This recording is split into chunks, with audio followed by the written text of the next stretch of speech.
Bonjour à toutes et à tous. Soyez les bienvenus dans la 5e vidéo de notre série. Aujourd'hui, nous allons compléter la vidéo précédente, en vous décrivant maintenant le mobilier urbain pour compléter la production d'énergie et d'eau potable des tours.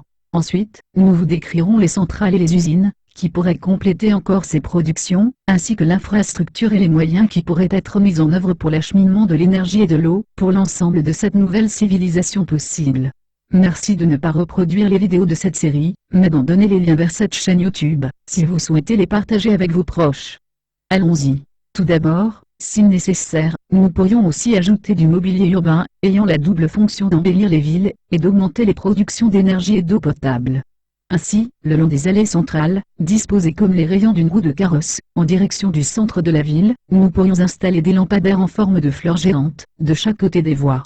Ces fleurs colorées, en métal, pourraient avoir une longue tige, avec de longues et fines feuilles inclinées légèrement recourbées au bout, de chaque côté de la tige.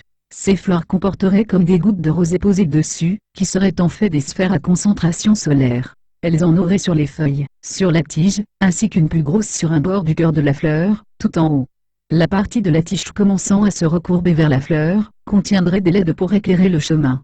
Il y aurait de petits points d'ouverture sur les pétales, pour absorber l'humidité de l'air. Une ou deux petites éoliennes captant aussi l'humidité de l'air, mais ressemblant plutôt aux petits jouets colorés en plastique, que l'on peut gagner à la fête foraine, placés en hauteur sur une collerette pivotant dans le sens du vent, au dos de la tige, augmenterait la production d'électricité de chaque fleur. À la base des tiges, une autre petite collerette permettrait de récolter l'eau de pluie ruisselant dessus, ainsi qu'un conduit à l'intérieur de la tige, depuis la fleur, et depuis la base des feuilles, pour diriger ensuite cette eau, vers un réseau souterrain la stockant. Les tours la transformeraient ensuite en énergie, ou en eau potable. Vous l'avez compris, ces lampadaires imitant des fleurs géantes très esthétiques, seraient en fait de petits tours à énergie. Les fleurs sont naturellement faites pour recueillir l'eau de pluie, et l'énergie du soleil. Et il pourrait en y avoir partout, de formes et de couleurs différentes. Rien que de chaque côté des allées principales, tout au long desquelles les fleurs seraient espacées tous les 20 mètres, ça en ferait quand même un bon paquet. Peut-être même de quoi doubler les productions des tours. Car rien que dans une ville de 5 km de diamètre, cela ferait au minimum une fleur tous les 20 mètres, sur une centaine de kilomètres au total. Soit 500 fleurs en tout, minimum. Il pourrait aussi y en avoir de part et d'autre, le long des plus larges allées circulaires des anneaux. Et plus besoin de décorer pour Noël. Mais ce n'est pas tout. Car pour le mobilier urbain, et dans le même style, décoratif mais utile, on pourrait aussi imaginer plusieurs têtes de fleurs géantes, posées sur le sol, avec des gouttes de rosée posées dessus, entrelaçant des bancs de chaque côté, pour s'asseoir, entre deux lampadaires.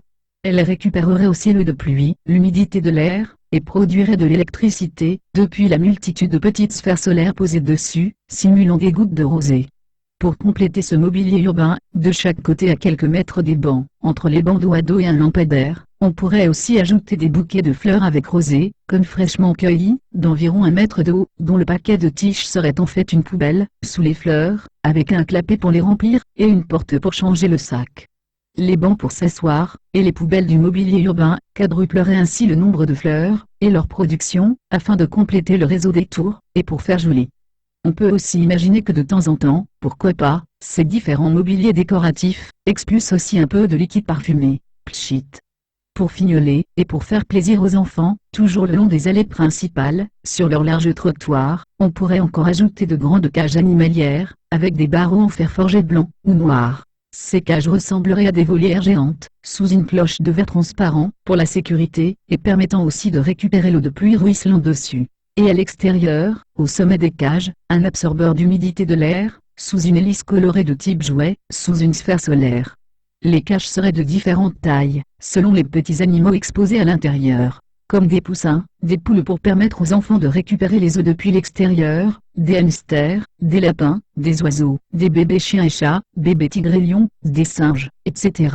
Un genre de zoo pour petits animaux, répartis dans toute la ville.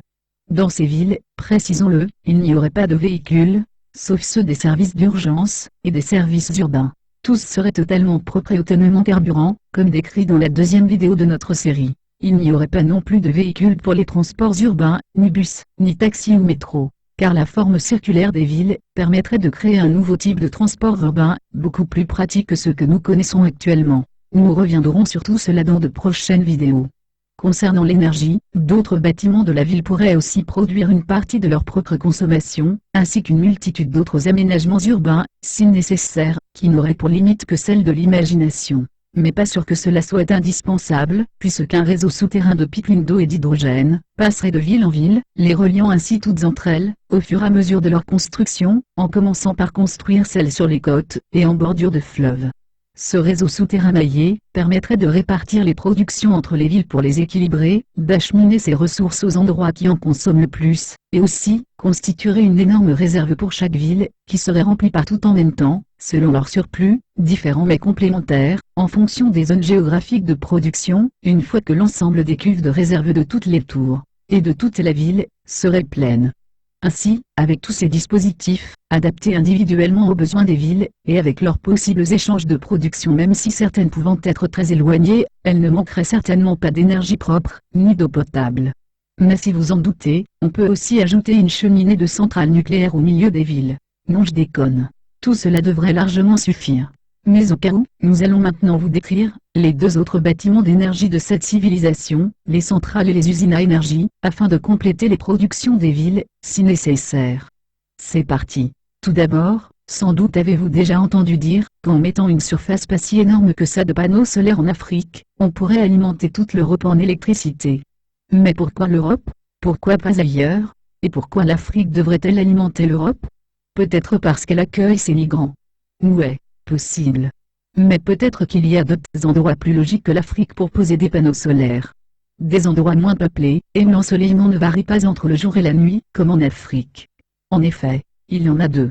Au pôle, l'ensoleillement est constant de mars à septembre, et de septembre à mars de l'autre côté, pendant 6 mois consécutifs, durant lesquels le soleil ne se couche jamais. Ainsi, on pourrait construire nos usines solaires sur les deux pôles, et chacun produirait de l'énergie solaire en continu pendant 6 mois. Ensemble, elles constitueraient un réseau solaire au-dessus duquel le soleil ne se couche jamais, durant toute l'année. Cela permettrait de produire en continu, jour et nuit, toute l'année, et aussi en quantité constante. Les pôles sont largement assez vastes pour pouvoir comporter un nombre important d'usines solaires, destinées à alimenter le monde entier. Et puisque nous aurions des panneaux solaires à concentration, cela suffirait sans doute, même sans l'énergie produite par les villes.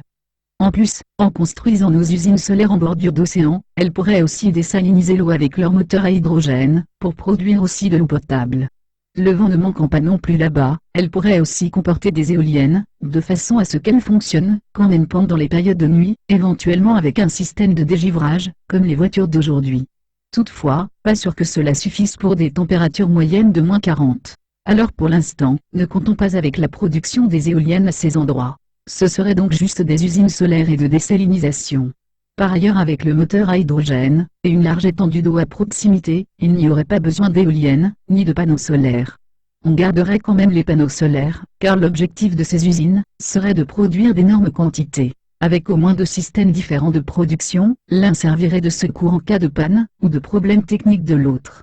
Mais à ces endroits, nos vastes usines solaires, pas très sexy, ne gêneraient personne.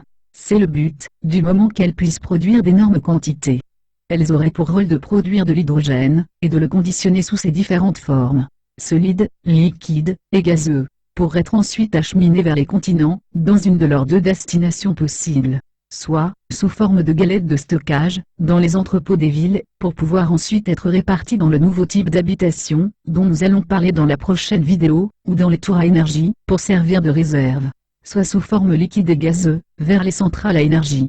Les centrales à énergie seraient le 3e bâtiment de production d'énergie de cette nouvelle civilisation.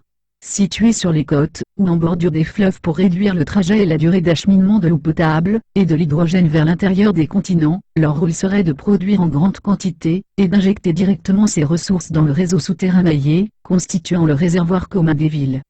Voilà. C'était l'ensemble des moyens de production et d'acheminement d'énergie, et d'eau potable de la civilisation 5.0.